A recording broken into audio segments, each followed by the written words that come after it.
Hello, and welcome to the January 2025 edition of the Society of West Coast Artists Artist Demonstration.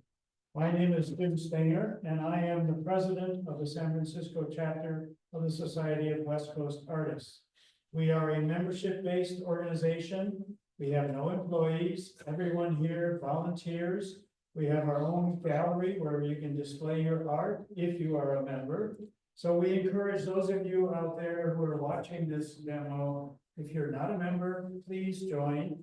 And you can do so by going to our website, www.societyofwest-coastartists.com.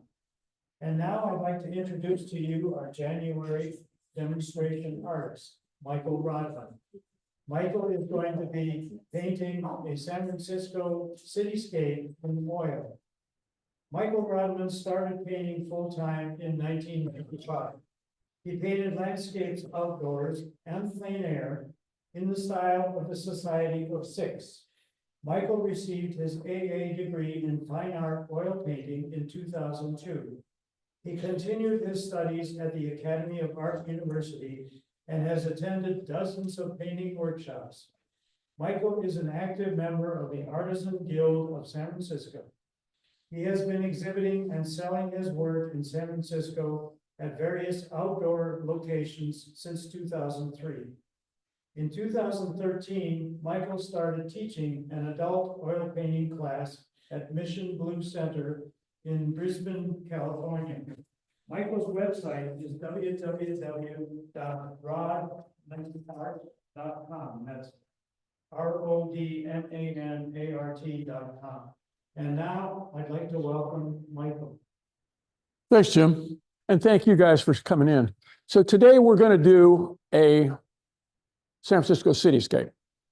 And the reason I started doing a lot of plein air work at all the little locations, you know, down by Edgewood Road, you know, and out along the coast and Pacifica and whatever. And I was painting small little 9x12s, 11x14s. And I'd go out there and paint one in the morning, and I'd go out there and then paint another one in the afternoon. And then I'd take them home, do a little bit of touch-up if necessary on it.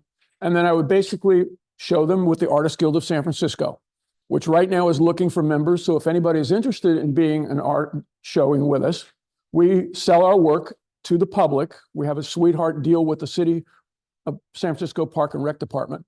So we can use outside the DeYoung Museum where the fountain is. We sell out in Washington Square. We were just there this last Sunday when the parking is free. Okay. And where else are we doing? Huntington Park.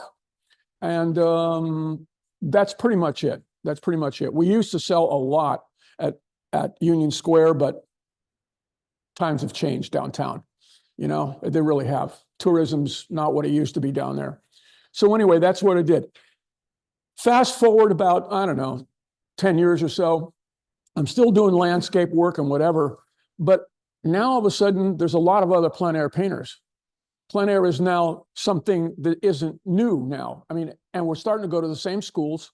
We're starting to basically be taught by the same instructors and go to workshops and whatever. We're all using the same colors, you know, the dreaded sap green color that they all want us to use, which is kind of like a cheater color. I don't know if I hate sap green any more than I hate phthalo blue green, okay, or viridian, which is phthalo blue green. But anyway, everybody's work looked the same. And I thought, you know, I've got to change it up here. So I thought, you know, I'm going to go up to the top of this hill up here, and I'm going to do a painting, which was of basically from Nob Hill. I was looking over it at Coit Tower. And that painting sold within 2 days. And my girlfriend said, you know, you ought to paint a couple more of those, Mike. What green did you? I didn't use green. We're going to get into the green part. I don't use green. I don't use greens at all. So anyway, I transferred over into cityscapes, and I really still do plein air. I take a lot of workshops. I've gone to all of the workshops that are available in this Bay Area here, and I'm going to another one down in Carmel at the end of the year. So if you're into workshops and want to know some recommendations, I can give you some great recommendations. My criteria for a workshop is this: The person has to be, or a teacher, has to be basically a working artist, somebody who's actually producing art and is actually selling their art in galleries or however, okay? Otherwise, what are we doing? They're just like one page ahead of us in theory. We can all just get a book. There's great books out there, okay? So why not, you get the tips from the really good ones. Now you mentioned greens, okay? I don't do greens. I don't know where this is. Am I here? Over here? Here. Can you see me now? Okay. So I mix all my greens. In the beginning, Kevin McPherson put out this book. I can't remember the name of it, but it's a classic book. And the thing is that he says what you need to do is start out with the 3 primaries: cadmium yellow, ultramarine blue, alizarin crimson, and some white. Okay, and with those 3, you can actually pretty much make any color you want. Okay, with the exception of a couple of weird ones, like you can't do Bermuda, that turquoise color with those colors. You have to get a turquoise color, okay? So anyway, this is just a little exercise where what we do is we take the same blue on the top, or sometimes vary the blues, and then we take the yellow. So these 2, it's like a value study. It's a black and white value study, okay? Only it's done with color. And this is recommended by Richard Schmidt and a lot of very practiced and experienced artists, okay? Is learn how to mix your greens. So for instance, what you can see here is that a lot of these greens, these are like oak greens, like an oak tree, okay? Some of these over here are more like eucalyptus trees. And then some of these down on the bottom are actually like springtime colors, right? Freshly mowed grass. And you need to have in your toolkit, meaning you got to know how to mix these colors by varying the colors, okay? So initially, I started out with the 3 primaries. Then all of a sudden, I started adding what I call convenience colors. Convenience colors is like yellow ochre. Sure, you can mix it, but it's just easier to just squeeze it out, okay? And yellow ochre, you're going to see, I'm going to use a lot of yellow ochre and a lot of ultramarine blue today, all right? Then I started adding, for the distant stuff, you need a colder version of that color. Okay, so I'm now at what we call the split primary. And if you want to, you can come up and take a look at it. And I don't know what he's doing here. But these are the colors that I have here. Basically, let's go through them because everybody wants to know what they are. And you can come up and take a look if you want. Okay, I use Primalba white. Primalba white, or mixing white, is nothing more than half titanium and half zinc. Almost everybody, every school you go to wants you to use titanium, but it doesn't have the body. If you add a little bit of zinc in there, mixture that, it makes a great white. It's a good painting white. Huh? No, we'll get to that. Okay, so then stepping back, we've got cadmium yellow light, okay, or medium. Okay, then we've got a lemon yellow, which is a cold yellow. So we've got a warm yellow, a cold yellow. Then we've got a desaturated yellow, which is basically what? Yellow ochre, right? Yellow ochre. Alizarin crimson. I prefer that now that we use the permanent one as opposed to the old one, okay? Cad red medium, which this tube, believe it or not, this tube has lasted me for almost 12, 15 years. Okay, because you don't really use a lot of this. Out there when you paint landscapes, you don't have a lot of this paint.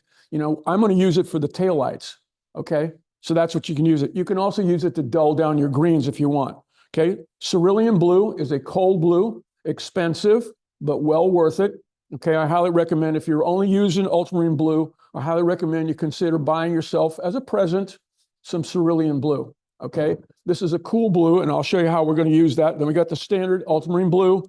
Then we get into basically the organics, or the what I want to call them, the earth tones. Okay, so one is burnt umber, which is kind of a brownish, color. It's basically an orange, but it's really a brown if you think about it. This is of the orange family. Transparent red oxide. If you're familiar with burnt sienna, okay, paint, which is kind of an orange colored paint, okay? Burnt sienna has this transparent red oxide, and what it really is they all have the same pigmentum called transparent red oxide, PR, whatever it is, 101. It's basically rust, in oil, okay? And then finally, one of my favorite colors that not a lot of people use, and I've just started using in the last decade or so, which is kind of like my cheater color, okay, don't tell anybody, okay, is Naples yellow light. Okay, in the beginning, it was that Naples yellow itself was very expensive, and it had contained lead in the early days. Okay, but a lot of the Rembrandt level folks would use something similar to this. It was a real Naples yellow, but it wasn't a mixture. And what it really is it's a mixture of white, orange, and cad yellow together. Okay, and it kind of is good if you do a lot of portrait work. This is a great tube of paint. He's shaking his head right. He knows about this. Okay, so that's that. So there they are. Okay, so let's take all this and put it over here. Now, when I looked at this originally for this, thank you, Chris, for coming. I appreciate it. Chris is one of my collectors. Okay, lives in Brisbane, right around the corner from me. Huh? What? You want to know how I do it? Okay, so this is basically a scene of looking at Lombard Street. That's Lombard up there. The twisty part is Lombard, okay? From the other side, right? So you're looking back towards the sunset view. And I like the composition of it. What I like about it is I'm influenced by Wayne Thiebaud. So I like that part that swoops down and then swoops back up the other side. And you'll see that in a lot of my other paintings over here, okay? I like that part of it that goes up, but it doesn't have any recognizable landscape in it. There's no Coit Tower, there's no Golden Gate Bridge, there's none of that, okay? So this is just a street scene. This is something that you would see when you're driving around, but I like the composition of it. The other thing I like is you've got this V coming down here, and this V coming down here, and they help drive you compositionally into the middle of the painting, okay? That's important, is to have something driving you in. So that's how that goes. But, I looked at that and I said to myself, well, the problem with this is it's all about the darn trees. Okay, the trees have kind of closed in on everything. It's kind of pinching down here. And of course, one of the problems is right down here, you have one of the kiss of death things in paintings, and that's tangential edges. That's two edges touching each other. No. That's a no, okay? You either separate them, okay, or you overlap them. But you don't do this, okay? You just don't do this, okay? The other thing you don't do is you don't point out of the canvas, okay, on a diagonal. It's all about composition. So what did I do? Well, what I did was I went to this one. So if all of you can see this, so what I did was I took out a white pencil I had, and I started deciding what was going to stay in there and what wasn't going to stay in there. And initially, I said, all of these trees down in here are clouding the street perspective. So I got rid of these trees and these trees down in here. I like these in here. I thought, you know what, I'll chop this off here and maybe leave that one in there. But ultimately, I flip-flopped it and decided that I was going to make this one come up here and make this one lower. And that was fine, but then there was nothing down here at the bottom. The bottom was boring. It was just a big, huge gray square rectangle, right? So I said, it needs some street lines on here. The lines on the side of the street, sometimes they're yellow, sometimes they're white. In my world, they're yellow. That's my way of putting some bright chroma in there. And then I like manhole covers, okay? I like manhole covers because it breaks up this space. Because otherwise, if you take and cover this up, it's still pretty boring. The left side equals the right side. Boring, boring, boring. So what I wanted to do was juxtapose this building up here with something on the diagonal down here. So your eye kind of goes back and forth. And again, it's to get you into the middle of the painting. That make sense? Okay. Now, as we all know, painting is really about value. It's not about the painting. It's not about the color. Okay, it's the value. Okay? If the value is correct, the old Rembrandts of those guys, the old masters, they painted everything in black and white. If you study them, you'll see this. And then what they would do is they would glaze over it with a colored glaze to add the colors where they wanted them. And by those successive layers, it gave you that depth. And they would have 20 or 30 layers on top. But What's important is you've got to get the value correct. If the value doesn't read back to front, it's not going to work. Okay, so you're always checking your composition for that. The other thing that we do is, and I learned this from one of my recent instructors, is what you want to do is you want to get your sketchbook out or get out a canvas like this and draw on it some different compositions. Okay, in this case, we've got a 1x3. That's very popular these days. Okay, or 1x2, 1x3, right? Either long.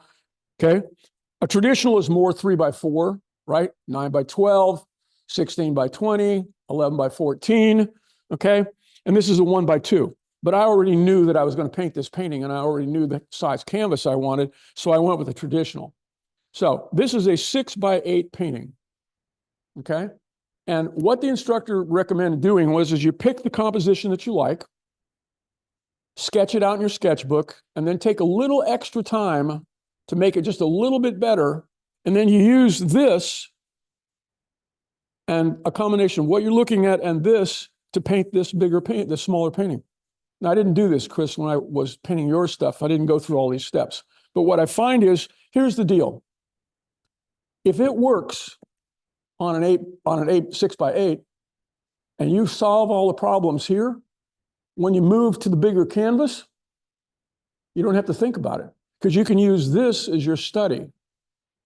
Does that make sense? Okay. If you can't fix it out, if you can't fix it here, you'll never fix it up there. Okay. And the other thing is that every square inch on here, every little square inch like this, okay, when you convert it to a bigger canvas, even like a 16x20, you're now looking at a piece that's about this big. It's easy to make this look interesting.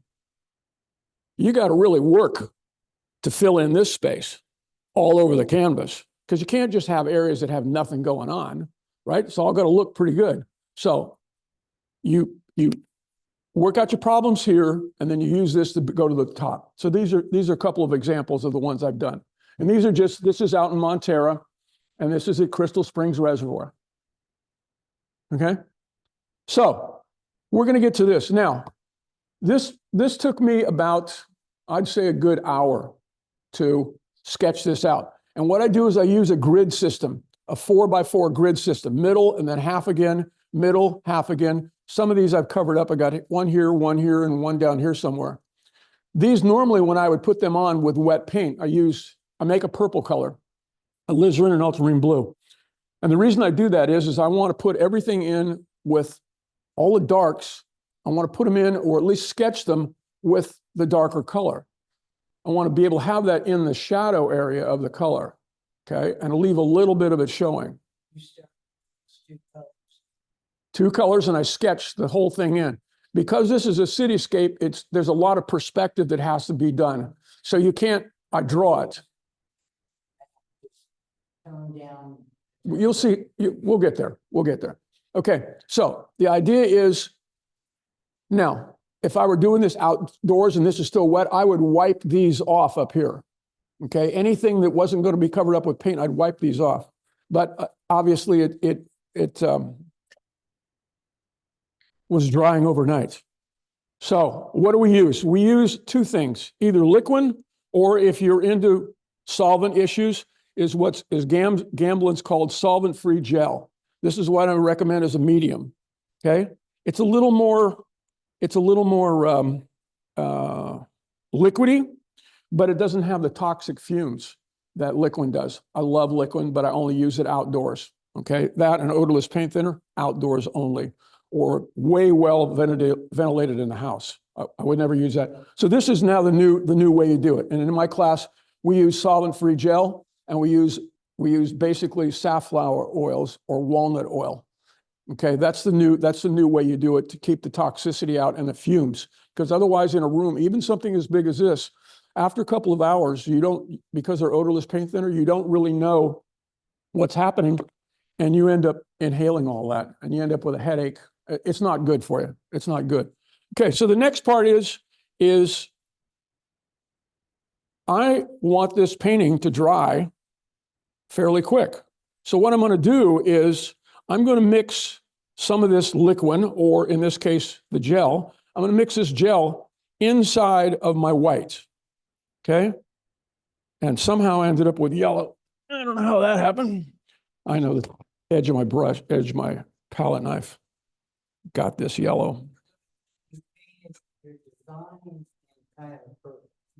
Huh? That's kind of purple. This is a purple. That's what I did this with. I did that with, okay? So I'm going to take and put this in my white so that every place that I use white now has some dryer in it, right? Because the goal here is not to let these things sit in your garage for months on end to dry. It's to get them to dry fairly quickly. If you use liquid or this gel, what'll happen is this will skin over to the touch within 24 hours, okay? And it'll still be, at the end of the week, it'll still be wet or soft, but at least it won't, when you touch it, it won't come off on your hand. So you need some sort of dryer, alkyd dryer of some sort. Liquid, this gel, there's many, many mediums out there. Okay, so that's that. Okay, so the other thing is that I know for a fact that I'm going to be mixing some other colors. So what I'm going to do is I'm just going to do that right now. I see a lot of greens. You asked me about the greens. So I'm going to go ahead and mix my greens over here. Okay, so it's a mixture of ultramarine blue and yellow ochre. This would be the green that you would see on eucalyptus trees. It's also the green that you would see out on oak trees. Okay, now that's basically a medium value. Now, if I want to make it darker, I just add a little bit of ultramarine blue to it. And now I have the shadow color of the tree. If I add a little bit of, You would use a brown? if I add a little bit of yellow to it,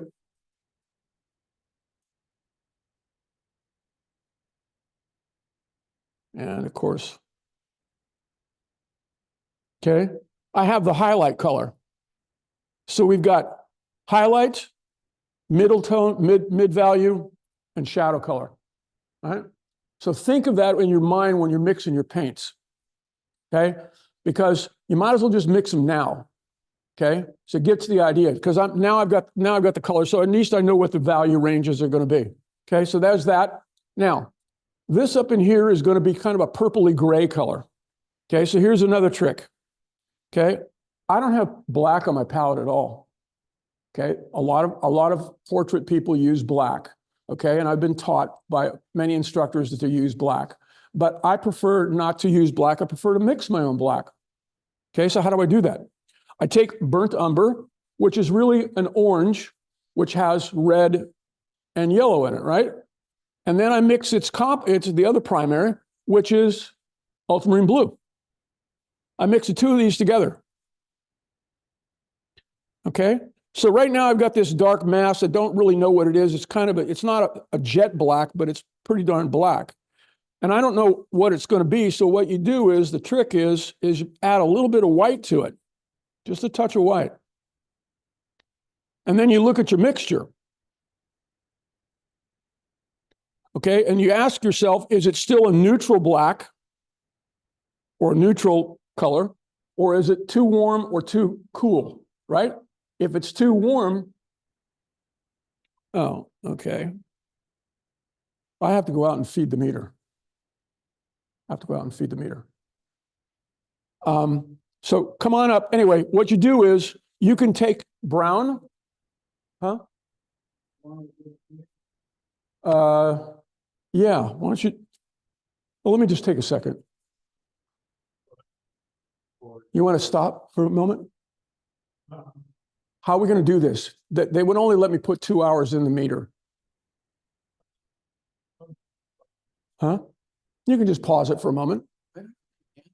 Huh?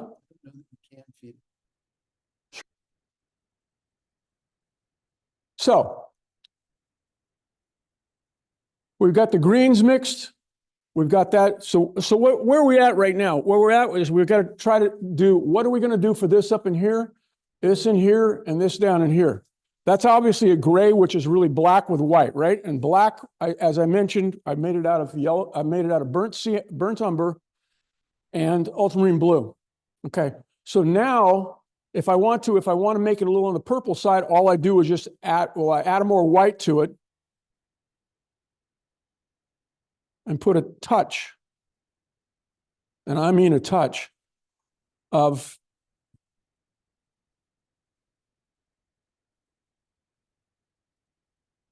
alizarin crimson.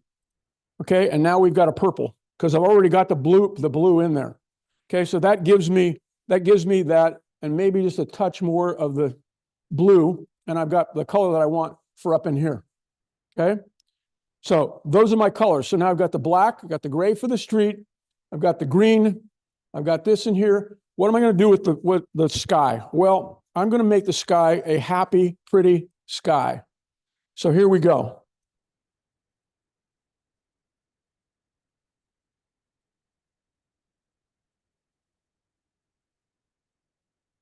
I'm going to clean up my messes here. Okay, so the sky. I'm going to start with cerulean blue.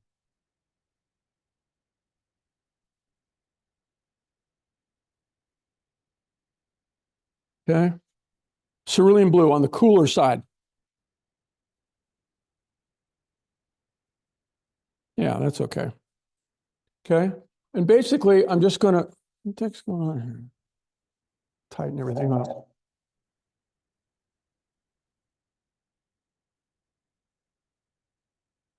There we go.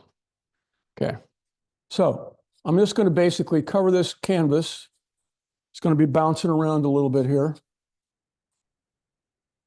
with some cerulean blue.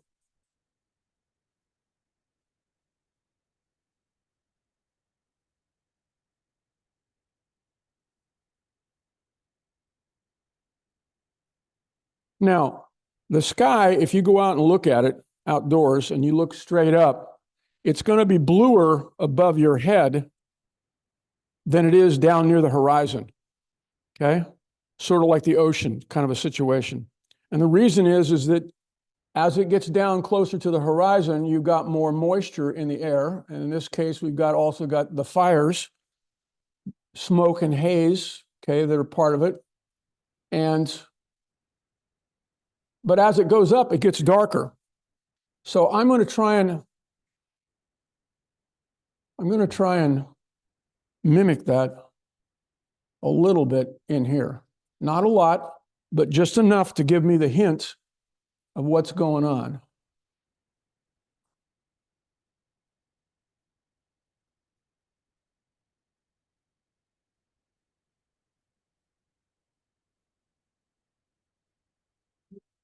Skyscapes in the city where big population refugees. Say again? Skyscapes in the city. I'm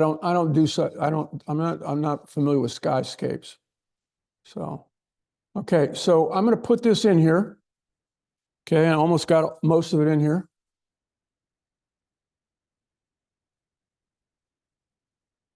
Okay. Now, I'm holding this palette knife really, really lightly. Okay. It'll almost fall out of my hand if I don't hold on to it correctly. So there's that. If I had a lot more, I could put interesting strokes in different directions like this across it and make it look a little more interesting, but we don't have much sky to mess around with. So now what I'm going to do, I'm going to take the same mixture. I'm going to add a touch of ultramarine blue. Yeah, I don't know if you can see this on here, but this ultramarine blue is now this color. Okay, too dark, but it's darker in value, and that's what we want. We want something darker in value. So what I'm going to do is I'm going to take this very little and just put it on the top up here.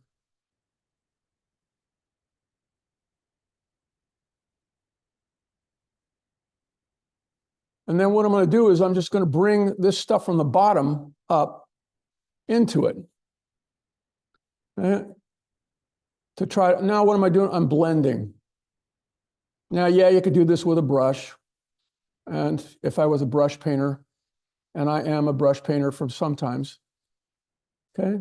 But it's just a matter of sliding back and forth. And what you're using a palette knife, you're using this section of the knife right here, the rounded belly, is what you're using for the blending, okay?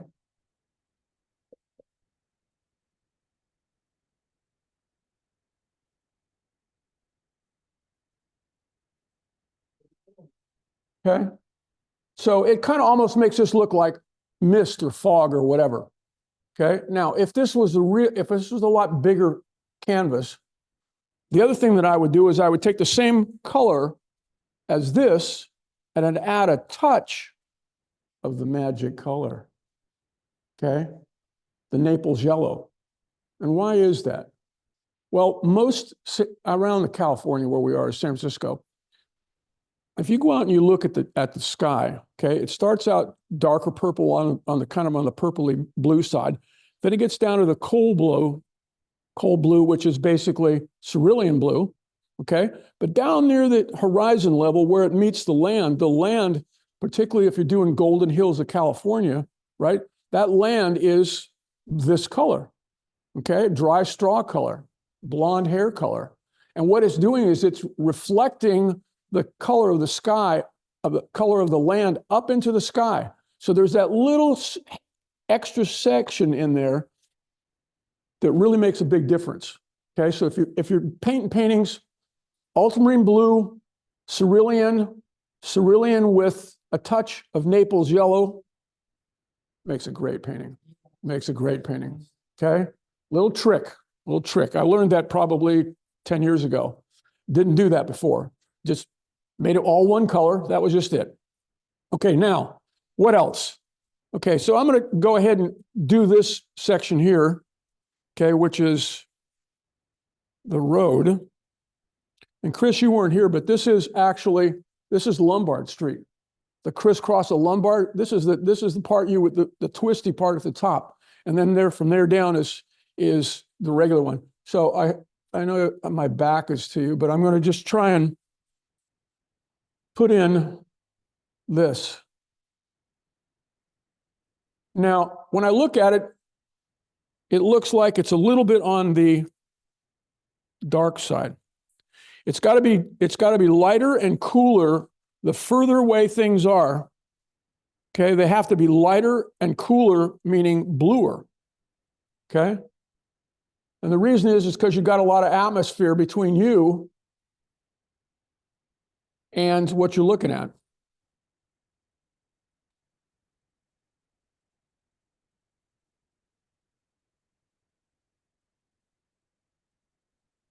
This little dot here, you might ask yourself, well, what is that dot? That dot is a reference point for me when I was doing the drawing. Because when you look at this thing, it actually happens to be this little car right down here. But I put that there so that I had a reference point when I was putting everything else on the side. I don't need it anymore. So I'm just going to go ahead and cover that up. Okay, so there's that. So as it comes towards me, it's getting a little bit darker. Okay, a little bit darker, just a touch, because it's also at a different slope. Okay, generally things that are vertical are darker than things that are horizontal that have the sun baking down on them. Yep, that's it. Okay, so what am I doing here? Okay, color mixing 101. When I teach color mixing in my class, you ask yourself 3 questions. You need to write these down or think about them or tattoo them on you, okay? The first one is value, okay? Ask yourself these 3 questions. When I look at this and I put it up here and I say, and I'm comparing it in what I'm doing in color mixing, in a simplified world, I go, well, wait a minute. Is it lighter or darker than what I'm trying to do? And I'll show you with the greens, I'll do the same thing. Is it lighter or darker? Well, in this case, it's almost identical to what it's supposed to be. So you ask yourself lighter or darker. So you correct the value first, okay? Then you go for color. And it can be a different value. It can be a different color. It doesn't have to be the exact mother color that it actually is. It doesn't have to be that. It can be slightly, as long as the value is correct, it will basically show, okay? Witness this, okay? It's the value that's more important than the color, okay? Then you ask yourself, warmer or cooler, okay? Is this warmer or cooler? Now we're using gray here, so it's a bad example, but is this warmer or cooler than what's up there? And you go ahead and adjust that either on the cooler side or on the warmer side, okay? And then finally you ask yourself, what is the brightest chroma, the most intense color on this painting? What's it going to be? Well, I picked this on purpose because it's got red taillights, okay? So it's like lipstick red, almost straight out of the tube, okay? Highest chroma. So lighter or darker, warmer or cooler, highest chroma, okay? That's what you're looking for, okay? So now I'm going to put this up here, and I'm going to try to see, yep, it sure enough, it actually is a shade or two darker. And that's what I want. This would be so much easier with a brush for this little painting.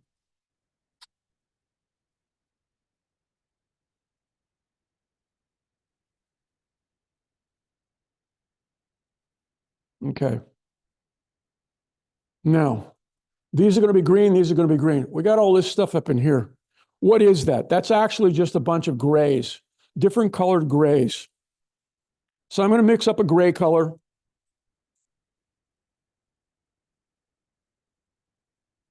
Just a kind of a medium value gray color. Well, when I look at this photograph, and again, you know, painting from photographs, I'm just going to be here to tell you what it says in all the books is you do not want to paint from a photograph, okay? Cameras are liars, okay? Cameras have one goal in life, find the contrast and then jack it up, okay? It makes the darks darker and the lights lighter, and it looks for contrast. And oh, by the way, it makes everything in focus, including the stuff that's way out there, okay? And that's when you see paintings where they paint a little leaf. Every single leaf on the entire painting, even when they're a mile away, there's still leaves and little trees and things you can see. Yeah, that you painted it just like the photograph was, but in reality, as a painter, you know that that is not right. You cannot paint it that way and make it believable, because otherwise it just looks like you're doing a painting of a photograph. It doesn't look like real life. Okay, there is no atmospheric perspective, whereas things get lighter and bluer the further away they go. If you drive down 280, up on 280, drive down 280 and you look out there along those, you look west and you see all those trees down there, you know in your mind that all those trees are the same color. You know it, okay? But you notice that as it gets further away from you, it gets lighter and bluer and lighter and bluer and lighter and bluer, okay? That's how you got to paint it. Make sense? All right. All right. So I'm just going to try and morph this in a little bit here. So I've got this color here, and I've got to see if I can.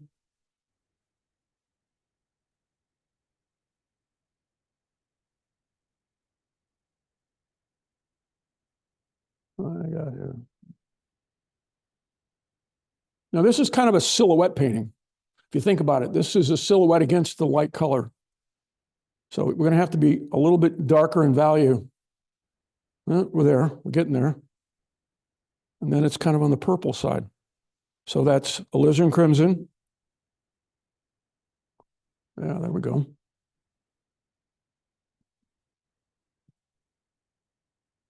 Okay.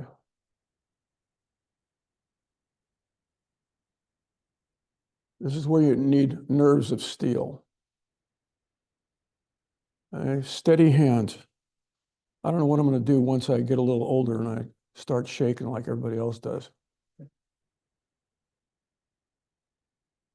Make sure you eat your Wheaties in the morning.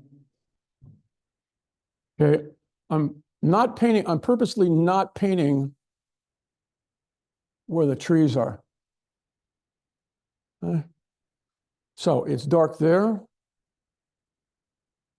darker here, little dark here.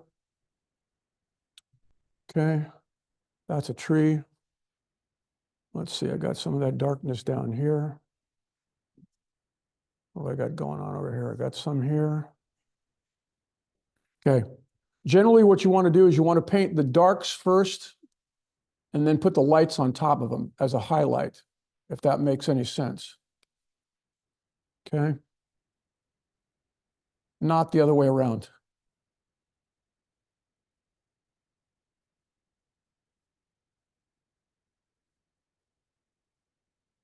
And I've got to figure out what am I going to do with the cars and the sidewalk and the trees.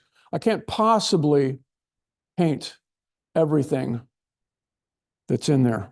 It's just impossible. I mean, I could, but we'd be here by supper time. We can't do that. So.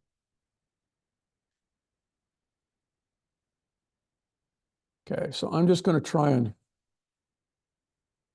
put in some different values.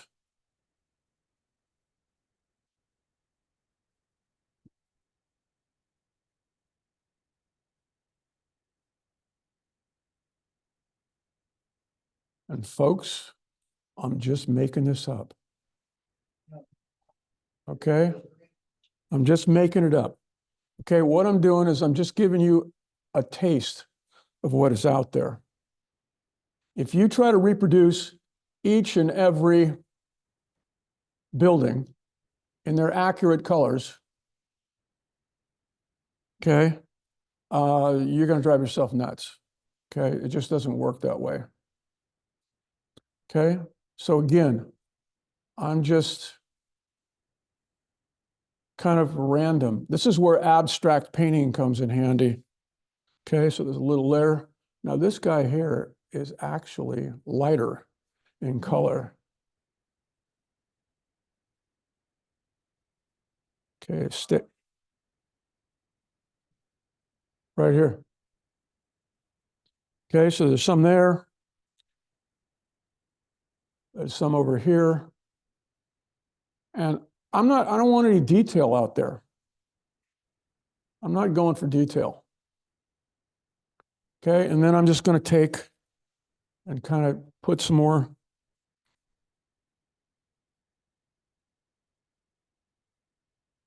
Okay, so that's there. This building is a little on the white side. This one's a little on the white side. This I'm still not happy with here. Okay, sometimes when the paint doesn't stick on top, it's sort of like you're trying to put paint on top of peanut butter.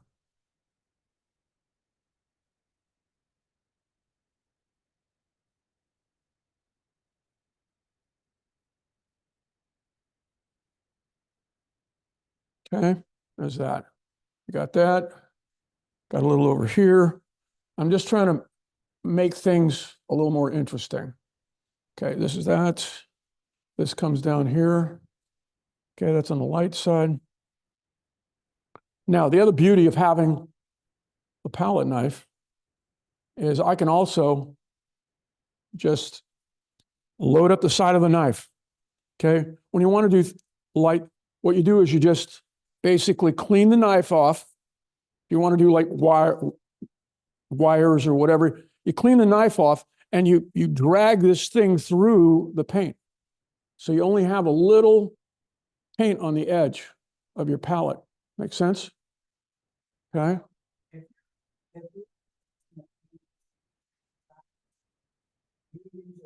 The same outline. Yep.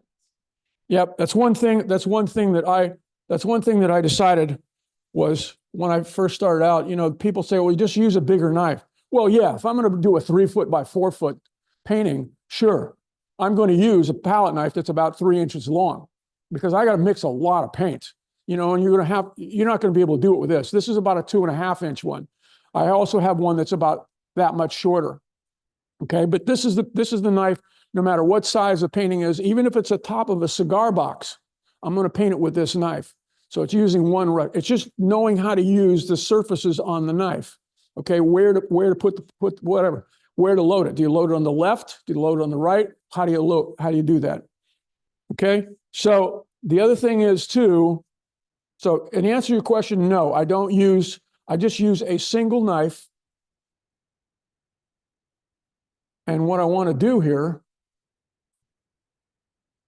is you rotate the knife down. You put it on, slide it back and forth, and there it is there, okay? So that's that. Coming down here, we've got another one. It's opposite. No, it's down in here. We haven't got to it yet. Okay, so let me get some of that in there.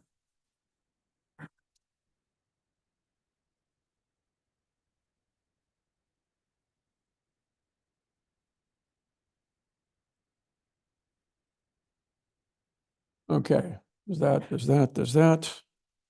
What else do I need?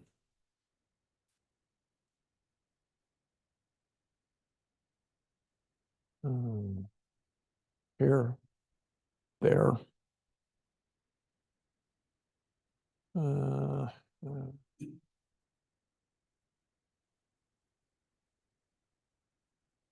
Whoops. Wrong value. Put it down. If it's the wrong value, you scrape it off. That's the beauty of oil paints. So if you don't like it, you just scrape it off. Now, these areas in here, I'm going to put just a little bit of sidewalk in here. Just a dark sidewalk on both sides. I'm going to cover most of this up with trees.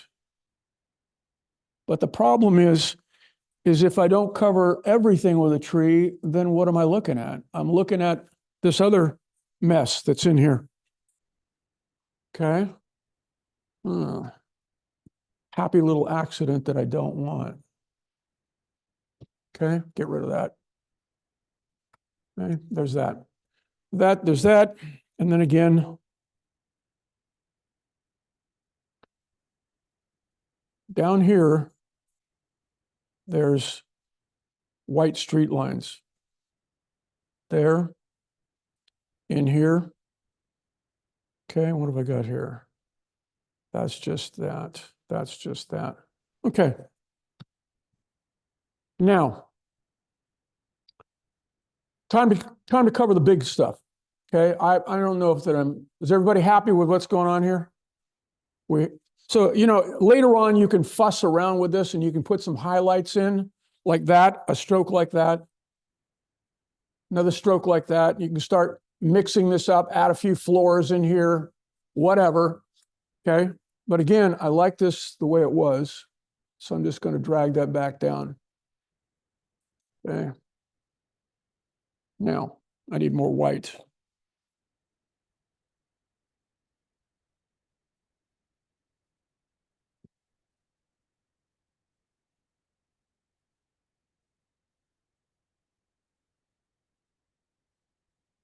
Okay.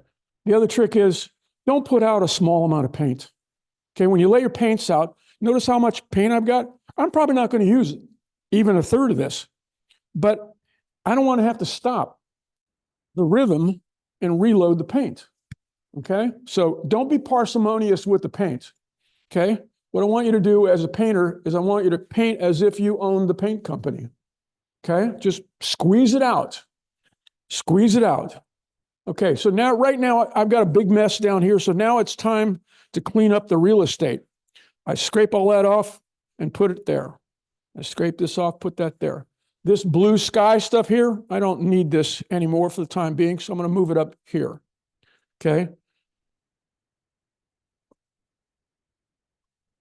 The other thing about palettes, buy the biggest one that you can use. And then if you're going to buy that, then buy just one that's a little bit bigger. Okay? Small palettes only make for small paintings. It only makes for people like this. They use like number ones and 2 brushes.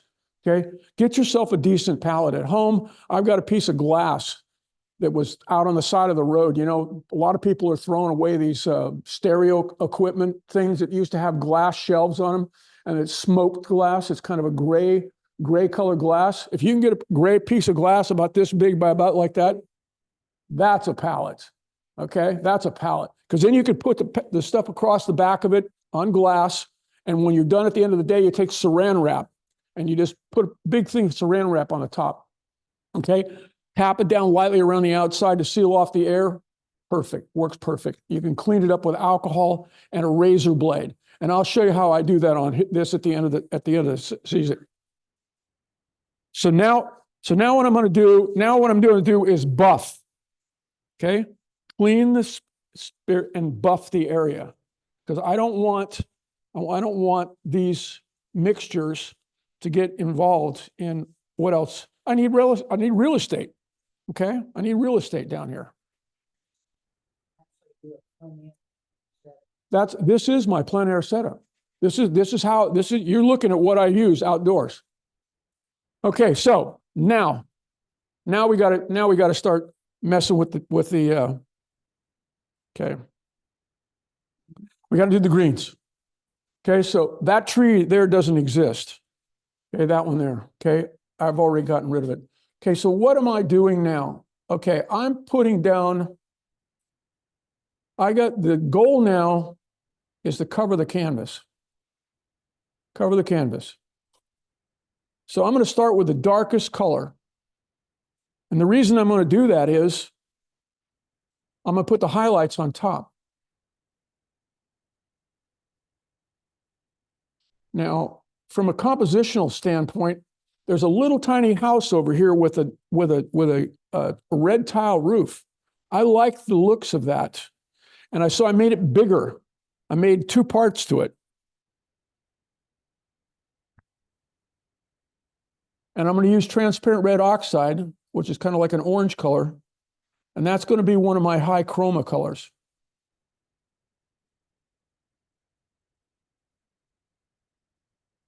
Okay, that kind of goes in there. And then we've got it looks like another, so I tend to get lost here. Okay, so we got one here.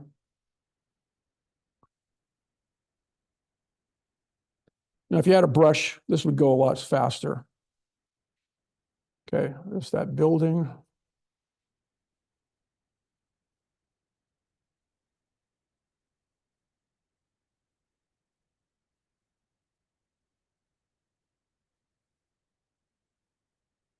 The other thing is the darks, you want your darks to be thin. So put them down, scrape them off. Okay? Rembrandt did this. If you look at that in Singer Sargent, if you look at his paintings, you're going to see that you can almost see the canvas. You can almost see the canvas inside the shadows. Shadows are transparent. Highlights are opaque. Okay, make sense? Okay.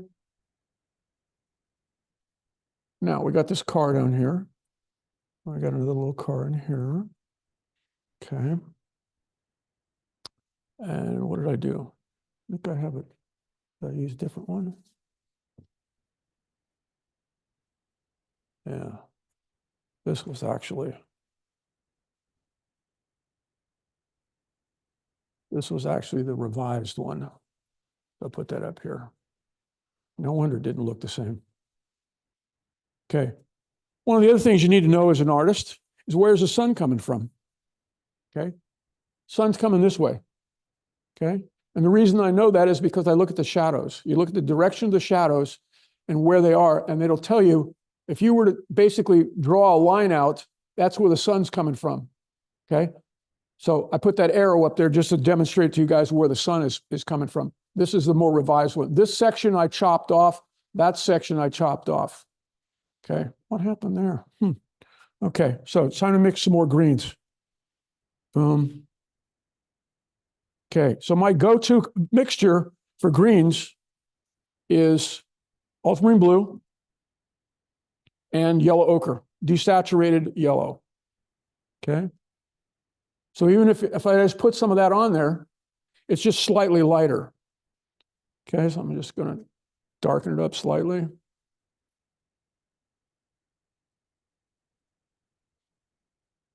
And pardon my back, but I've got to get this on here.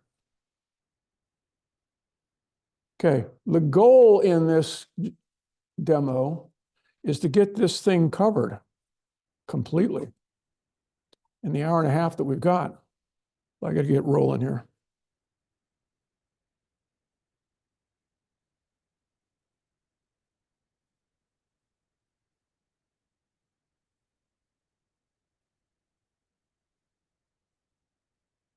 You want to get close to the other paint, but not touch it.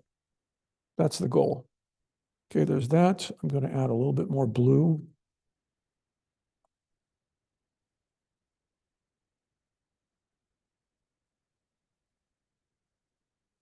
Oops. That's pretty darn dark. That's okay. Actually, I'm going to use this in here.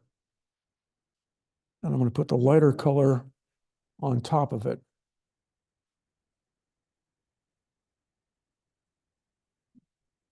And then down here.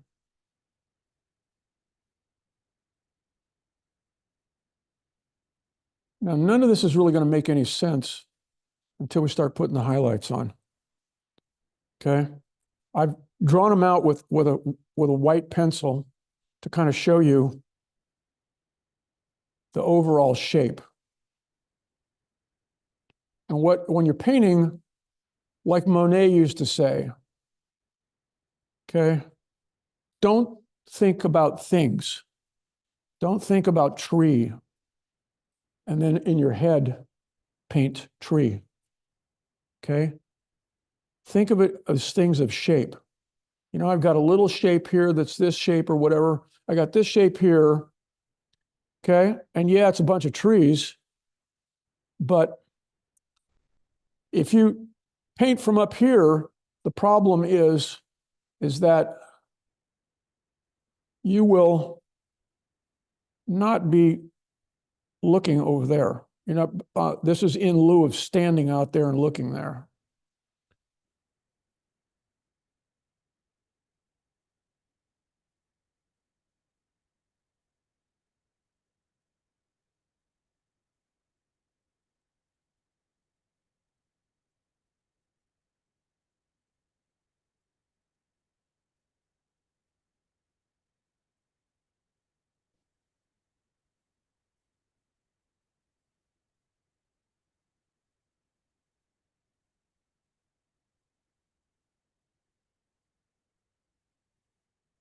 That was building there. Okay. So now we've got this on. I'm going to scrape most of it, put it on. I'm going to scrape most of it off like I did over here. I'm going to step back and take a look. Oh, there's a tree down here I missed.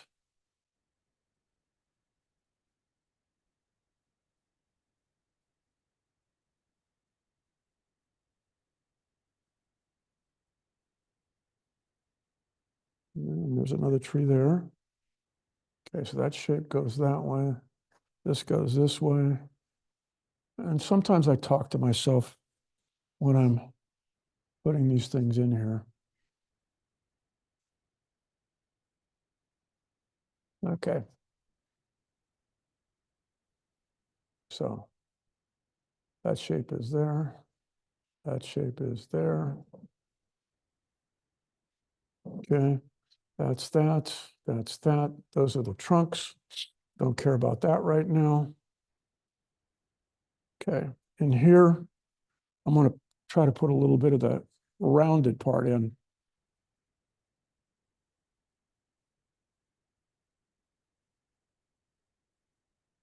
Okay. Now, back there, we've got trees also. Okay.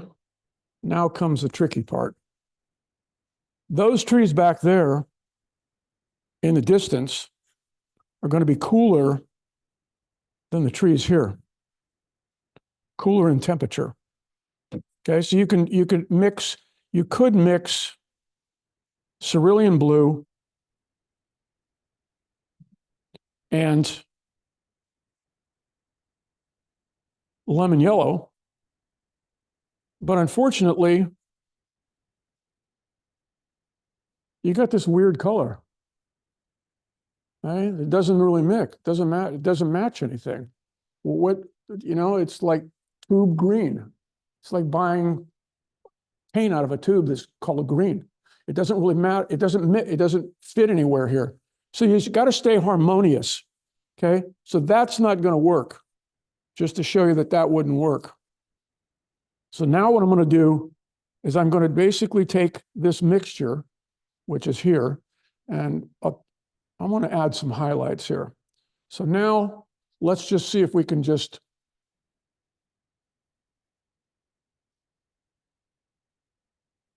put some highlights on.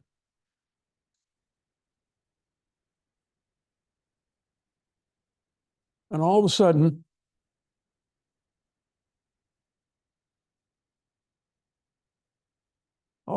the shapes of the trees start appearing, sort of like magic.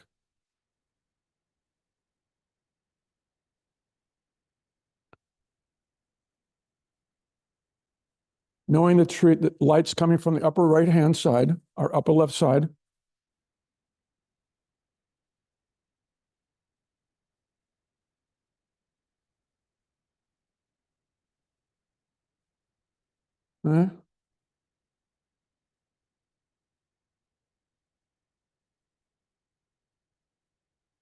trees are appearing.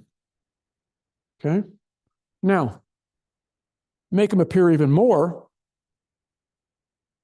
I'm going to take not straight ultramarine blue, but quite a bit of ultramarine blue. And let's see if I got a glare on here now. Okay, so now I'm going to basically enhance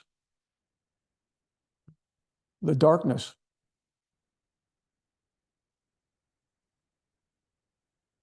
So now I'm separating the light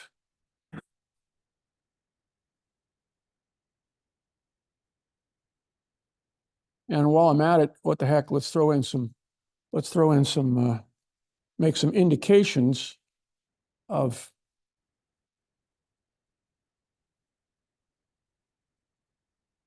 tree trunks. Okay, 3 values: light, mid-tone, middle value, dark. Okay, this side now looks like it's got real trees, and I could mess around and add some more in here, and try to, like bring a some sort of, thing in like that, which will probably screw it up. So maybe I won't do that. I'm going to highlight over on this side. I'm going to give you highlights on this side. So again, I want to get to those trees that are back in the back there.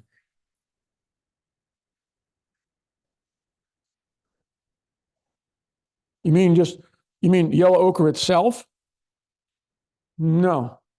If you look at this, I'm mixing this on here and I'm putting it up to here.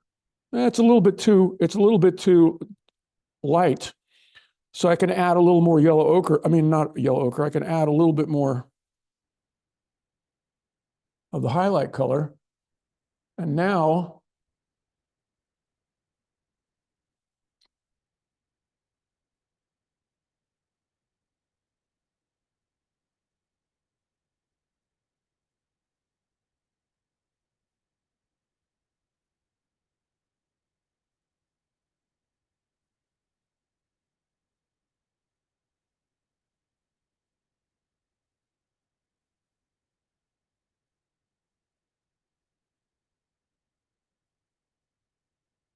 there's some there. Okay, down here we got 2 or 3 trees going on. So we got one tree that's in here that's about this shape.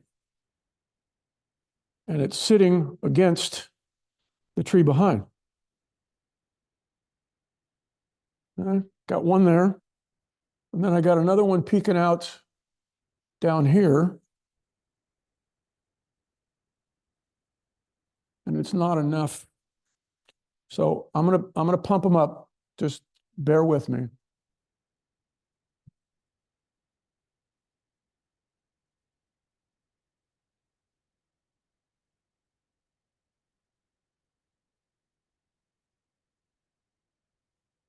Okay. Now, I'm going to put some more chroma on this thing. So the thing about highlights is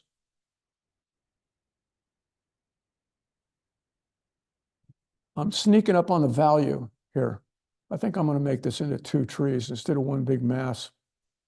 Put it in here.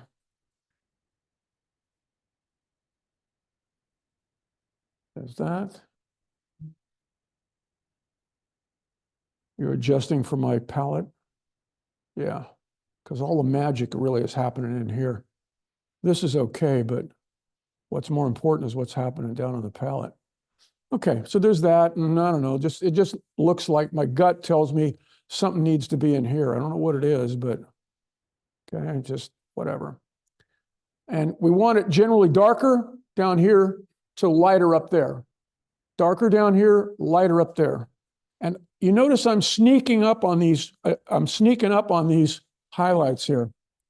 I don't want to put too much. This is where the word chroma comes in handy. Okay?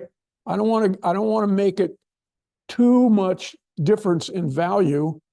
Otherwise, it's going to jump off the page. Also, you don't want to put a lot of yellow back here in the distance. As things recede away from you, they go to purple, blue and purple. You never heard me say anything about yellow. The human eyes don't see yellow way out there in the distance. You're only allowed as an artist to put the yellows up front. You're only allowed to put red up front, bright red up front. Okay? And all the darks you want, you can put them up front. Yellow and darks and oranges and whatever. But you don't want them out there because they just don't belong out there. Okay? So there we go there. Okay, what else we got going on here? Okay, so that's that. Now I've got to get those trees out there. So my little shtick here is this is where my magic color comes in. I use a touch of Naples yellow light. It's out of the same mother pile because I want this thing to harmonize. I don't want to be using a bunch of colors and whatever. I want it all to harmonize. The fewer colors you got to make everything out of, the more it harmonizes. You don't want some alien color, you know, like a phthalo blue-green tree out there, or even in here, because I haven't used phthalo blue-green anywhere on here.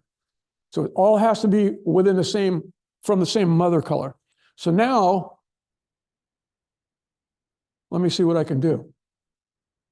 Let's see.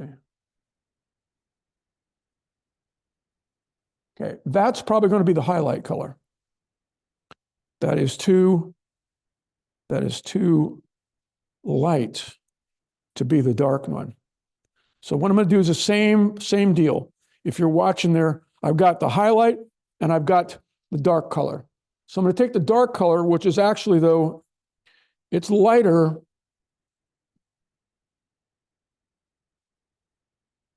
And I'm going to put this out here.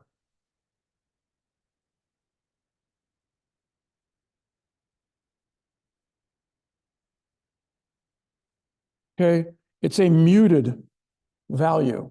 Now I know on here it looks purpley blue, but that's just a photograph. It's lying to you. Liar, liar, pants on fire. You know, it's not going to make a good painting if you do that.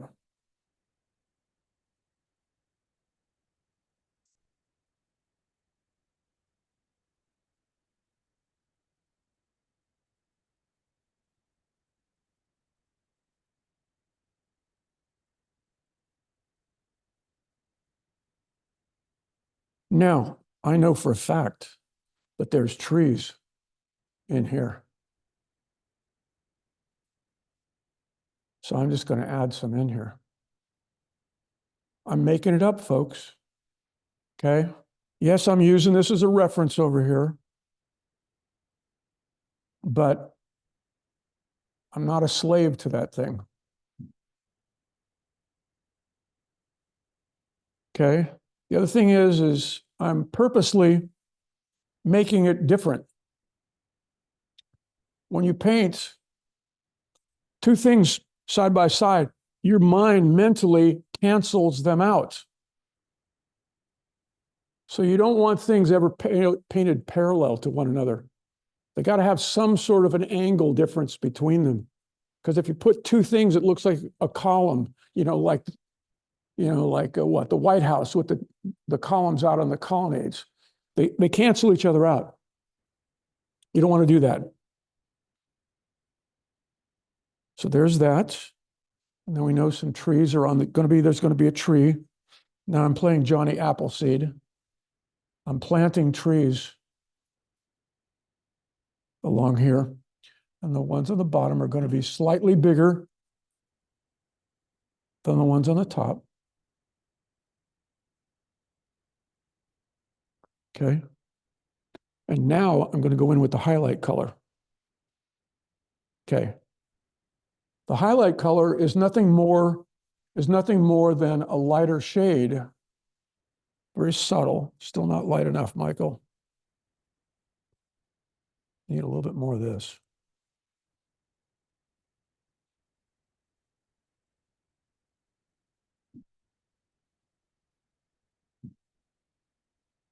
Might be too much. No, it's okay.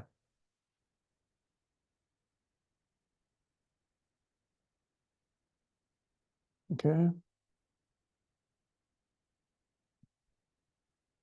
And, okay. So there's that. Tree-wise, I might put one in there. Okay, there's my trees for the time being. And I've got this. I got to do something with this. I'm just going to take some of this paint from up here, scrape it off the painting, and I'm going to put it back in another place.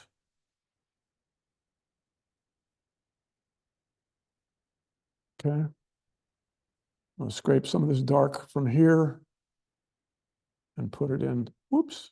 Stay away from that green, Mike.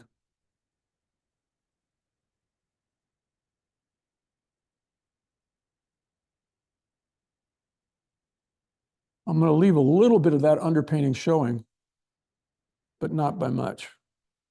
I'll do some decorating later on the buildings. Okay, so that's that. That's that building over there. I guess I better put that in now. Okay, that building is actually kind of sky blue color.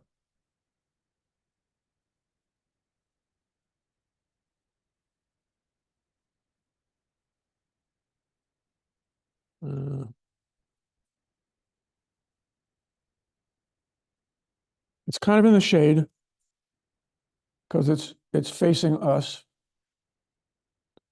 So I'm going to basically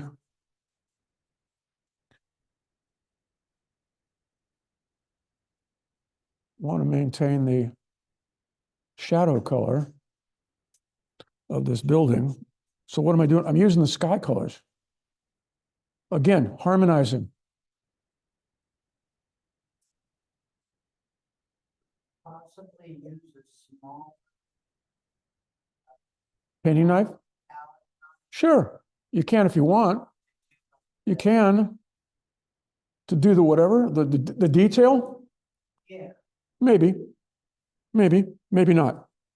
Okay, so now we need to also have bird holes. Okay. Trees have to have holes for the birds to go in and out, right? Because if they don't have that, then what do you have? You got a big pile of birds laying on the ground. Okay, they don't go into can't fly into the tree. They'll just be on the ground. So you got to leave a little bit of bird holes in here. Even though they're not there, there's none of them in there. Sky holes. And if you're going to paint sky holes, the rule is, this is art school talking, the rule is they got to be darker in value than the sky. And why is that? Anybody know why? Why do they have to be darker than the sky? Think about it. What are those sky holes What's surrounding that sky hole? Darkness. They're in shadow, right? When you look into that tree, and you see the sky outside of it, okay, it's actually the sky color, but you're looking through it like that. You know, like if you,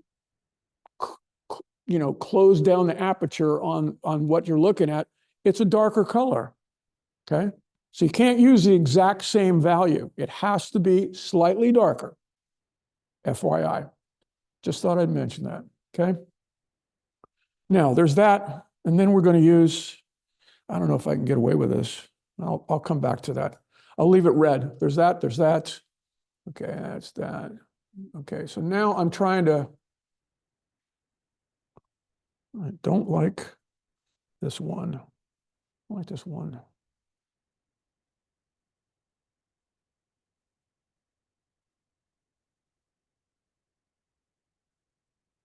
Okay, now here's the deal. I know for a fact there has to be some little antenna or something up there. Before, they were just blocks, okay? They were just a square rectangular Lego set. I need to break this up because otherwise it's just boring. You look at it and you go, wait a minute, it looks like it's glued on the top. So you just put in a little bit of decoration. Okay, and let's see what we got here. Let's take some of this. And I need some of this. And this building needs some definition. Okay, much better than it was. Much better. Decoration. Okay, and you just sort of put this in where you want it. This looks like it could use a little bump out. Okay, so there's that. Okay, as artists, I recommend when your paper towel gets low, don't run it all the way down to the end. Save it. When it's only about that big around, save it, because then you just put it underneath your arm, and you can paint away. You don't want a big brand new roll stuck underneath your arm like this. You'll end up getting a crook in your neck. So you take those rolls off when they're about half done. You take those off, and you put them over in your painting kit. Okay, then you don't have to worry about them. Okay, you don't have to carry a bunch of stuff. Okay, what am I seeing? I see something here up here that's got to be fixed too. Oh, wait a minute, that was a tree. Oh, that's a tree. Okay. Okay, that is a tree. Okay, I got to close up this area up in here.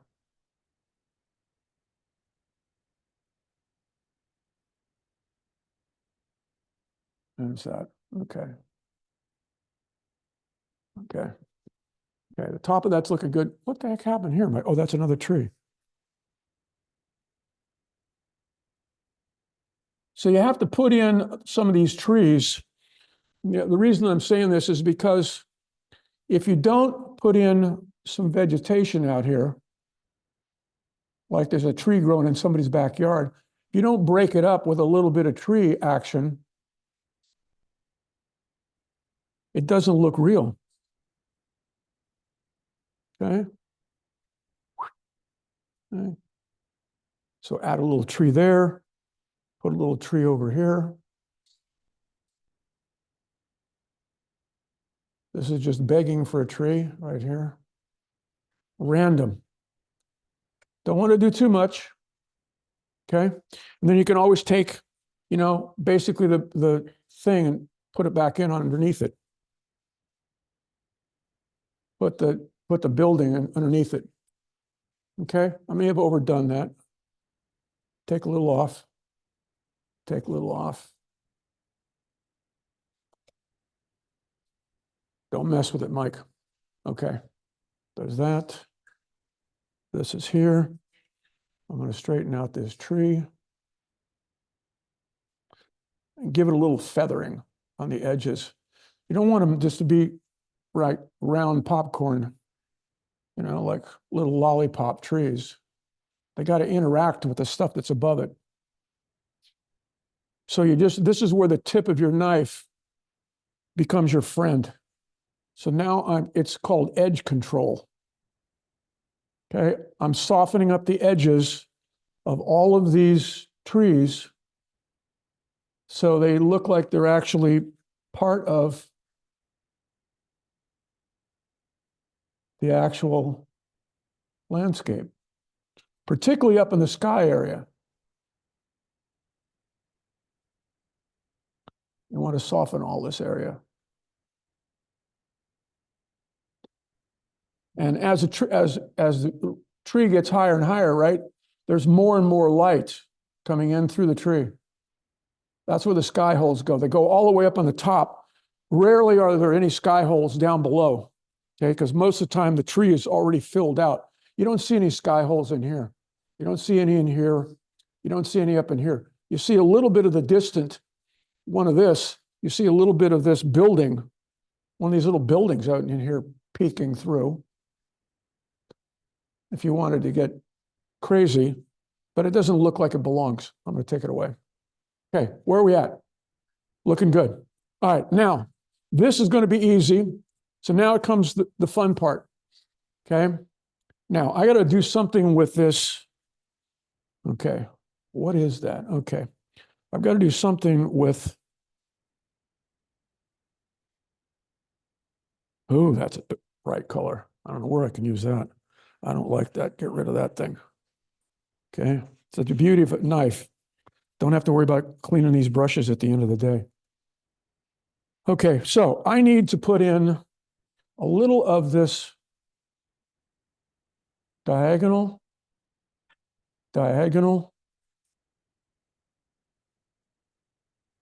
Okay, here comes Lombard Street.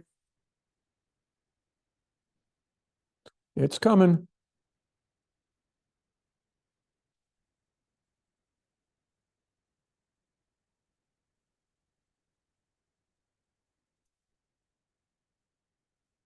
And it finally ends like right about there. A hint of Lombard Street. Okay, it's just, you know, when I sell this painting, I'm going to say, you know what? You ever seen Lombard Street? Well, there it is, right there. In the head, they connect the two. I don't have to overpaint it. There doesn't have to be any overpainting done. Okay. I don't like the fact that it's okay. So what did that has some cars in it? Okay, so I'm not worried about that. Okay, let's deal with these cars down here.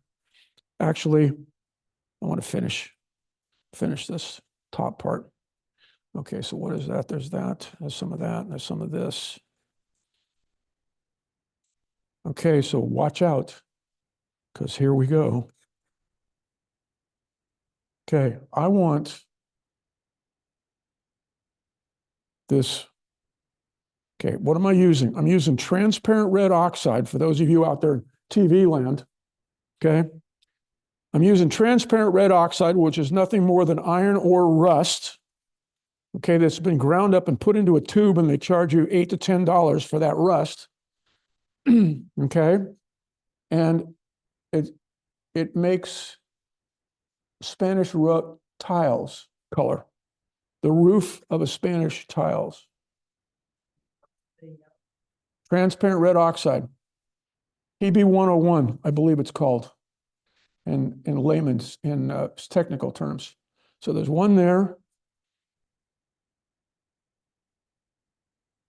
Darn. Don't be so parsimonious, Mike. Give him some more paint.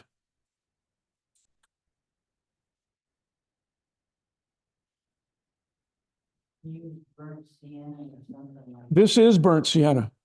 This is the color. This is the pure pigment that burnt sienna is.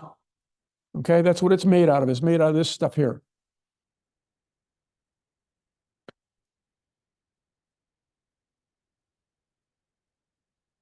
Okay, steady hand.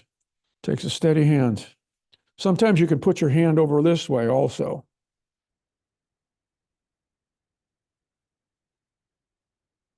And drag it down. Now, while I'm here, this building's got windows in it. This is my maul stick. Okay. The other thing is I put my finger on the edge of the painting. Okay. And very carefully loading the knife every time with fresh paint.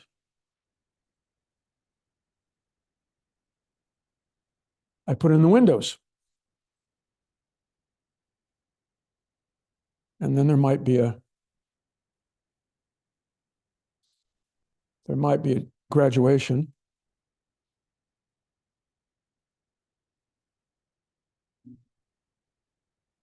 I don't know if I like that.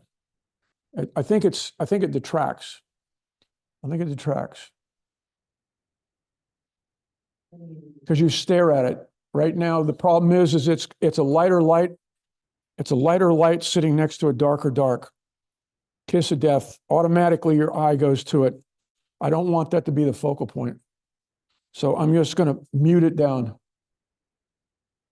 Grab some of that green.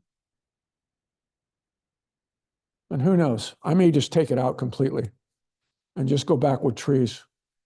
I'm trying to decide, what does that actually do for the canvas? It doesn't do much. It doesn't do much. Okay? It's time to just get rid of it. We're going to put the branch in front of it, but the problem is I can't just use that transparent red oxide. I can't just use it in that space right there. I got to put it somewhere else out here. And then normally in San Francisco, when you're looking at, these are in shadow, but when you're looking at them in the sun, there's always tile roofs out there, right? So you can then just add them in as little highlights. You can take that transparent red oxide, that orange color, and you can just kind of put some yeah, you can make them look like they're Spanish tile roofs out there when they may be there, they may not be there. It doesn't matter, but you put them in anyway. But you can't just put it in one spot. It just that's a no-no. That's a painting no-no. So we'll go back with the darks. Very easy to fix it, right? Then we take some of this, take some of the highlight color, and we reestablish the tree. Put the tree back in here. And again, you were just saying you started dark and then you were going. Okay, so we're back to that. Okay, now what's next? Okay, what's next are the cars. Okay, cars.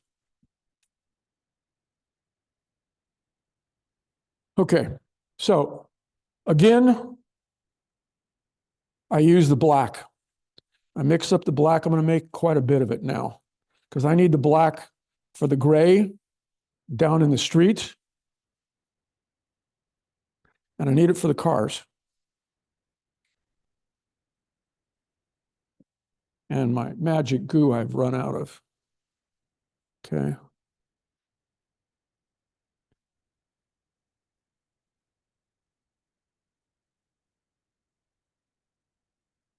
Magic goo. Okay. I'm going to use a little of this in here to kind of thin this mixture out. Okay. Now, the car. The first thing about the cars is they have to have sunlight underneath them. Okay? You got to see the road underneath the car.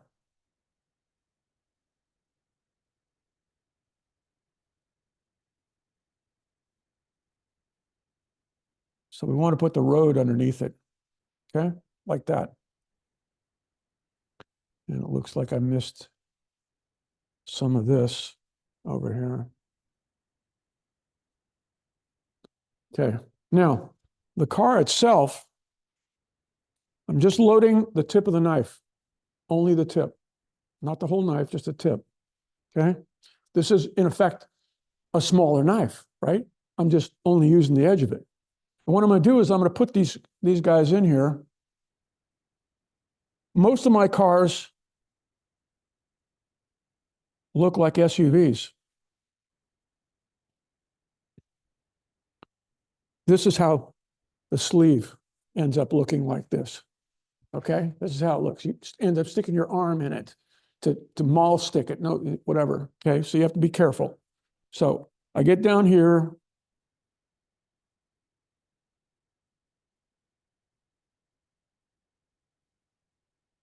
And this is an off. I don't know why I picked a photograph with so many small. Okay, the heck with it, Mike. Go for it. Okay, so they all start out sort of like this. That's their general shape.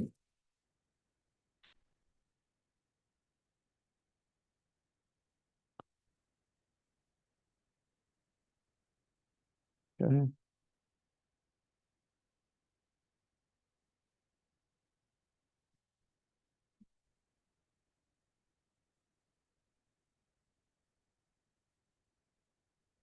Fill in the blanks. Okay, that's one shape. This guy over here has got a truck that's kind of a reddish color. So I'm going to add a little alizarin crimson. I'm going to make this guy's truck alizarin crimson. And again, I'm going to leave a little bit of that goes there. The next one is the next.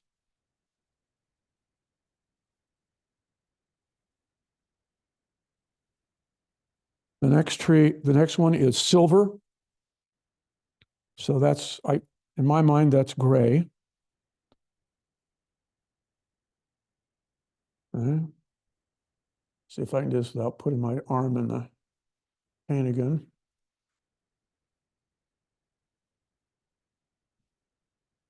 Okay.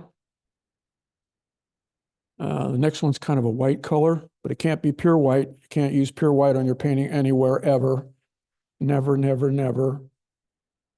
Just get in the habit of taking a paint and put something else into it. I don't care what the color is. Don't ever use it pure. Okay. The other thing is that sometimes if you put some goo in it, it'll transfer better.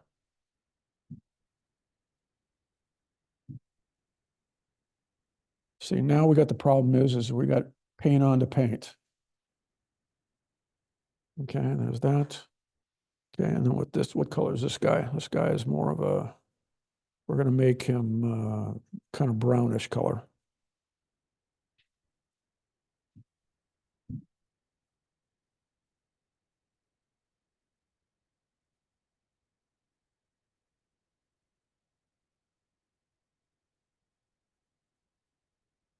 Actually, this knife is one size too big for this painting. For some reason, I left my other knife, the smaller one, at another painting kit. Okay, so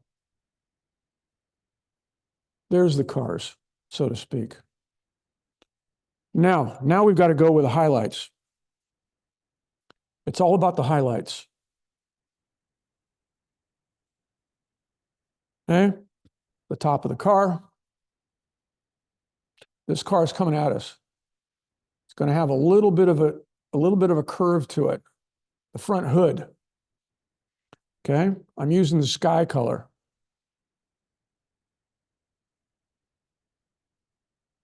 The bumper. Chris is smiling. Okay, skylight, sky. Bumper. Hood. I want to make them the same. I'll put that one in there like that. I don't know what's going on with that one. Okay, there's that. Okay, now I'm going to seesaw this back and forth to straighten it out. Seesaw to straighten it out. Okay. Now, what do we got here? This is kind of a, I'm going to stick with blue. Okay, where's it picking up the blue from? The sky, right?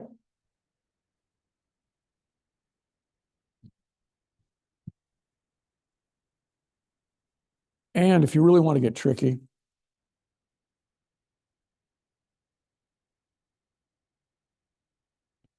you can put a little blue. This is going to be hard to do with this knife.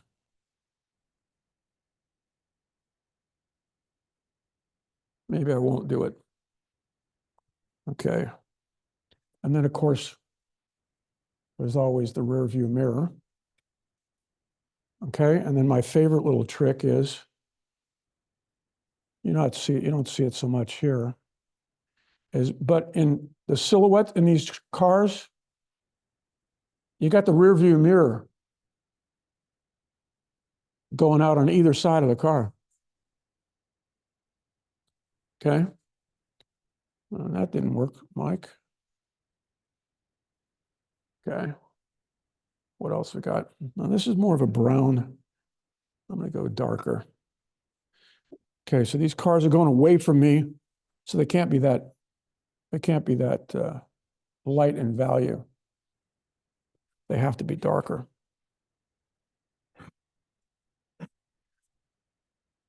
Burnt umber, a little bit of whatever. Let's put some tires on them. Oh, this is going to be really hard. I should have this painting up higher.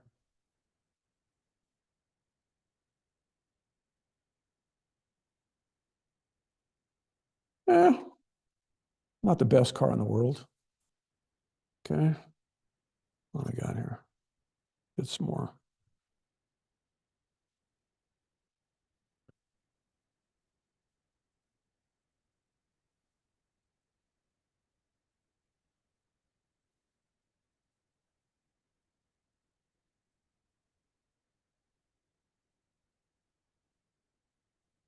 And of course, why would I pick to demo six cars?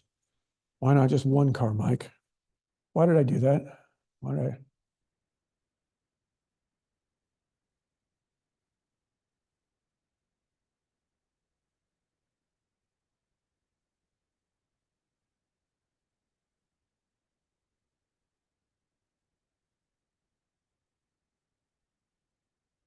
Okay, so obviously, this is a car coming at us.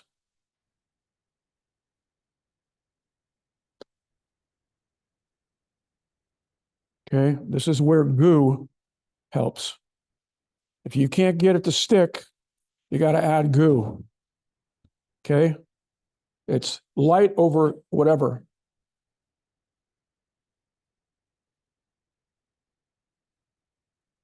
Okay, highlights coming at me. This car still needs some white over here. I don't know what to do about that right now. Okay, and of course, this car, I got to trim those highlights off a little.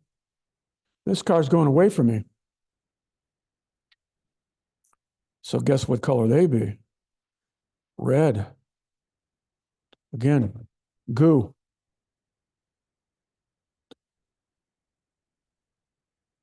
Bingo.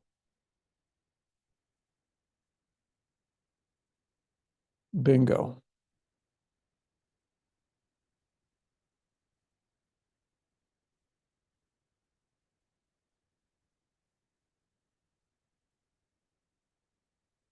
Okay. I'm not happy with this corner over here, but I'll straighten that out maybe later on. What am I going to do here? I need to do the rest of the cab. This is some guy who has got a camper shell on the back of his car. Okay, and then he's got his bumper. And then there's a highlight line out here. I don't know about that. Okay, I'll fix that later. What else we got going? Okay, the other thing is I'm looking here is I need some cars out here. So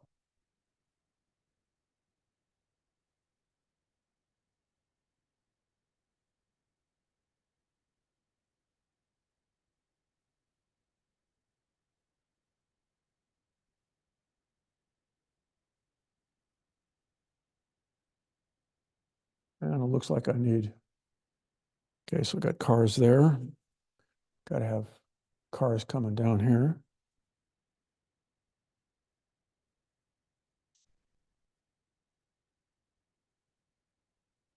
Okay. Couldn't help myself. Got to put a car coming down the hill, going in. There's that, there's that. Oops, what's that gob of stuff? Okay, down in here, I need some shadows. That's why this thing isn't working. Okay, when in doubt.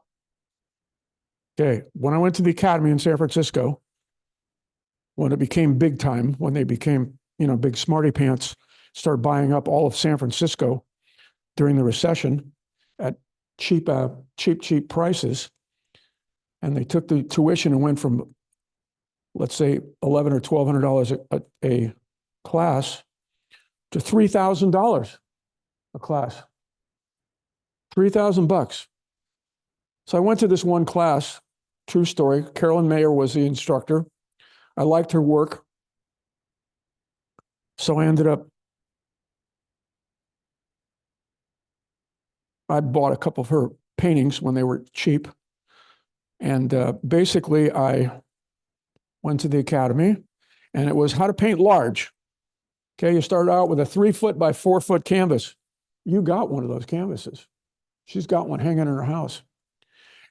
And you had to produce one every other week. Imagine trying to cover something this big by this big, okay, in 2 sessions. Okay, 2 sessions.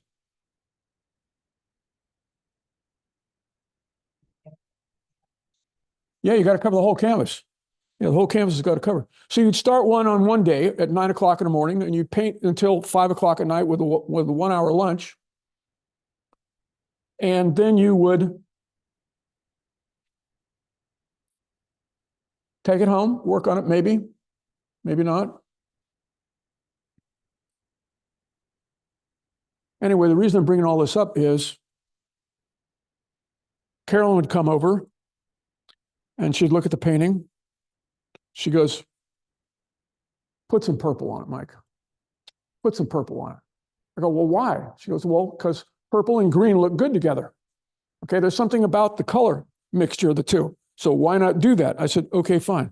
So I paid $3,000 for some woman to tell me to add purple in my paintings. Okay, now, luckily, I painted all those paintings, and luckily, Chris bought one of them. Okay, and I sold the other 5, and they were some of the best work that I've ever done. I really believe that, because I was big and I was bold, and I didn't have any time. I didn't have any time to mess around with it. You don't have time to think. You're just painting. You're doing the best you can with what you've got. Okay, so there's that. I'll come back to the cars. Okay, now what I got to do? Got to get that damn street in. Yeah, got to get that street in. Okay, and it's from far away, it looks great. Up here close, you don't want to be here. This is a nasty place up here. Okay, so I gotta come up with this guy here, right? So I'm just going to keep mixing this thing, adding more and more white to it. I'm making a value scale out of the same pile. Okay, I'm going to bring it down, put it over here. Yeah, okay, that's not a bad color. So guess what? That's going to become this color. And it's got to be lighter than that, actually. Why? Look, this can't be this got to be lighter than that's got to be. Has to be. So maybe I'm not there yet. Oh, picked up some that darn yellow again. That alien, that alien yellow. Huh?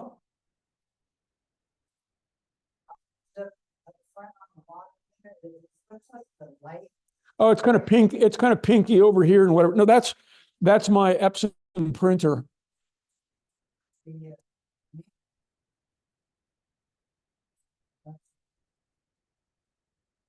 Okay. let me hold on for a second. I got to get this thing covered. I can't be teaching and talking and painting all at the same time. Just not going to work.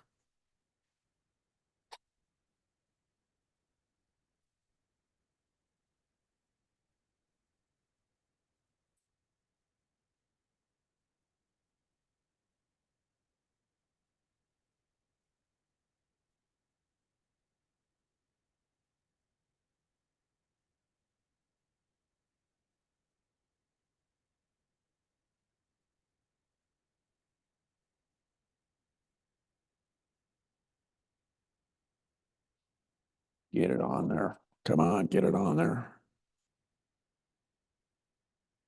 Okay. It's too big of a space for it to just be one color. It has to be variegated. Okay. And while I'm at it, why don't I variegate it in a diagonal, on a diagonal that causes you to look inside the painting. Now, not everything is filled. This is one of those things where you got to kind of put it on and play with it. You know, you move it around and see what works. Okay. This is, I don't know, modulating the color, I guess you could call it. Variegating it. Give me a good, what else could it be called, Chris? What am I, you know what I'm saying? I want to modulate the color. I don't want it to be one big, see, that looks more interesting than that. Okay. Now, stepping back. Okay. There's some areas I got to clean up in here, but I'm not worried about that. Okay, so now, with 5 minutes to go, the piece de resistance. Okay, we gotta do this darn manhole cover. And I can't remember what manhole covers look like. I used to paint them all the time. But I'm just gonna guess that they're like an oval shape.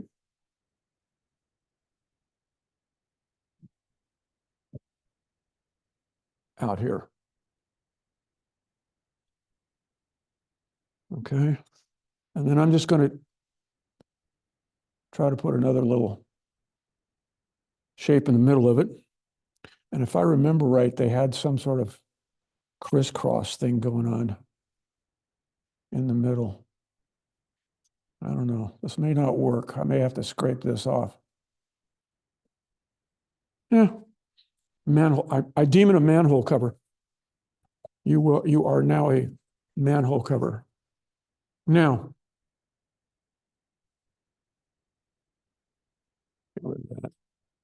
okay. Okay, so here goes some of the other stuff. Okay, every sidewalk has a crossing. Okay, so here we go.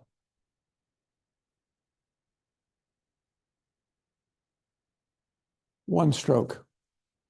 Okay, that's the crosswalk. And I guess I could go over it a second time. And to clean it up, I just come up underneath it and remove paint. Okay, now, my favorite part is this part.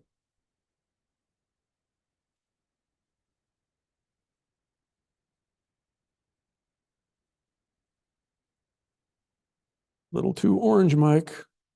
Little too orange. Yellow on the side of it. Pull some down.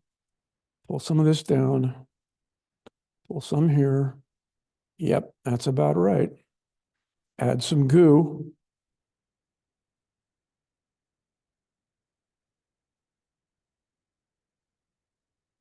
Okay. Put some on here.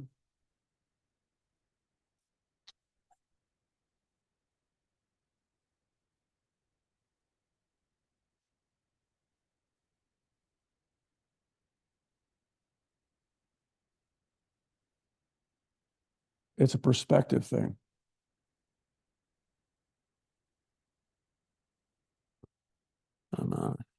I'm out of practice on these things.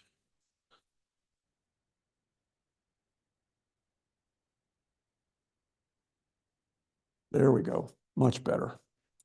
Much better. Now, clean up this one. More paint. Reapply.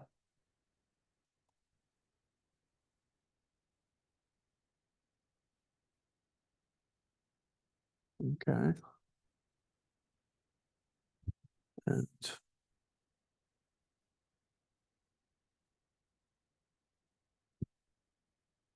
clean this one up.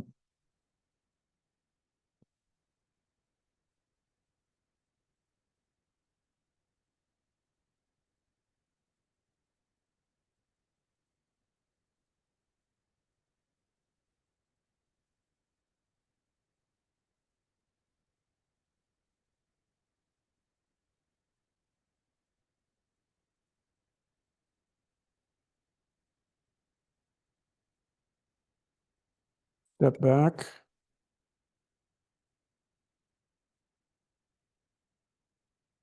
This needs some darkness or some shadow in it somewhere. I don't know. I'd have to redo this one at home. Okay.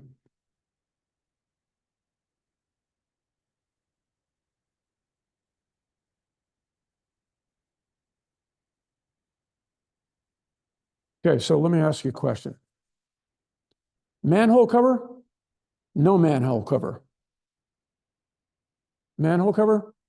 No manhole cover. I think it's no manhole. I think it's no. Now, because I don't know what I'm doing. I may see here, I'm painting manhole cover from here, not looking out there and painting what it really looks like. Because if I look at it, I know what, I know how that is. But I can take some of that paint. Hey, I'll just take some out of my rag here. Take some of that paint. It's probably too round at the oval. I don't know what the deal is. Whatever. Guess what? The time is done. It's 3 o'clock. It's not, I probably spent a half an hour just talking to you and teaching you stuff, but okay, any questions at this point? Obviously, I have to clean it up, and I'll probably go home and get my smaller knife than this, probably one that's like this tall, which is about what I normally paint with. This is just about a half an inch or 3/4. It's that too tall for this size painting. This is more like for a 16 by 20 or a little bit bigger, 12 by 16 painting. Okay. Let me just,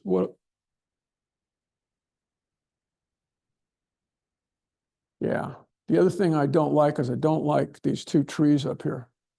They need to be, there's something about those 2 trees. I think they're too yellow. There's too much yellow in them. So I'll have to cool them down. Now, yeah, and here, the other thing is, in here, look, all this is a silhouette. It's like just a cutout against the light sky. So it's a totally different paint. This look is different than that look, but nobody's ever going to see this. This won't be visible. All they're going to look at is this. So all I got to do is make this look better than that. Any questions? So, couple of announcements. I do teach an oil paint, the commercial part. Okay. I do teach an oil painting class in Brisbane. Okay. It's an adult oil painting class in Brisbane. Here are some flyers. Okay. You don't have to take one. You're not under any obligation to take one. If you know of somebody, I need about 2 more artists. Okay. It's 6 Thursday nights in a row, starting next Thursday. Okay. And I know some of you are going to say, well, I can't make all 6, Mike, because I'm going to be traveling to Europe, or I'm going to be, whatever, flying on my jet somewhere. Okay. Fine. We have a 4 out of a 6 option.